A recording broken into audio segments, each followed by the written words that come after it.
നമസ്കാരം. ഞാൻ Sukumari, astro service online ഗ്രൂപ്പിൽ നിന്ന്. ഇന്ന് ഒരു ഗ്രഹ യോഗത്തെ പറ്റിയാണ് പറയുന്നത്. അതായത് ചൊവ്വയും ശനിയും ചേർന്നിട്ടുള്ള യോഗം, അതായത് കുജ മന്ദ യോഗം.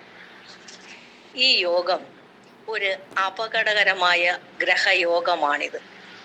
കൊലപാതകികൾ, ഗുണ്ടാത്തലവന്മാർ, മോഷ്ടാക്കൾ, വേട്ടക്കാർ തുടങ്ങിയവയുടെ ജാതകം നോക്കിയാൽ പ്രസ്തുത ഗ്രഹയോഗം കാണാം. ജാതകത്തിൽ 2, 12 ഭാവങ്ങളിൽ ഈ ഗ്രഹയോഗം ശുഭദൃഷ്ടിയില്ലാതെ വന്നാൽ ക്രിമിനൽ കേസിൽ പ്രതിയാകും.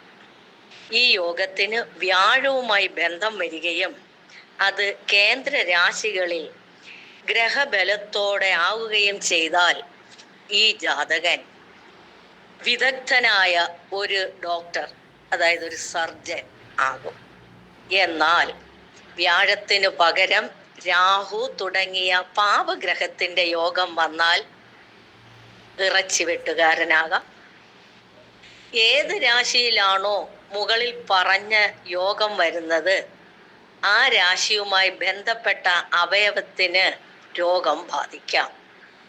ഉദാഹരണത്തിന്, കർക്കിടക രാശിയിൽ ശുഭദൃഷ്ടിയില്ലാതെ പ്രസ്തുത യോഗം വന്നാൽ ജാതകൻ ഹൃദയ ശ്വാസകോശ രോഗത്താൽ കഷ്ടപ്പെടും. വൃശ്ചിക രാശിയിലോ 8ാം ഭാവത്തിലോ വന്നാൽ ലൈംഗിക രോഗിയായി തീരും. ജാതകൻ ലഗ്നാധിപൻ, 7ാം ഭാവാധിപൻ തുടങ്ങിയ ഗ്രഹങ്ങളുടെയോ പവിഴം, ഇന്ദ്രനീലം ഇവയിൽ അനുയോജ്യമായവയോ ധരിച്ച് പ്രസ്തുത ഗ്രഹദോഷം കുറയ്ക്കാവുന്നതാണ്.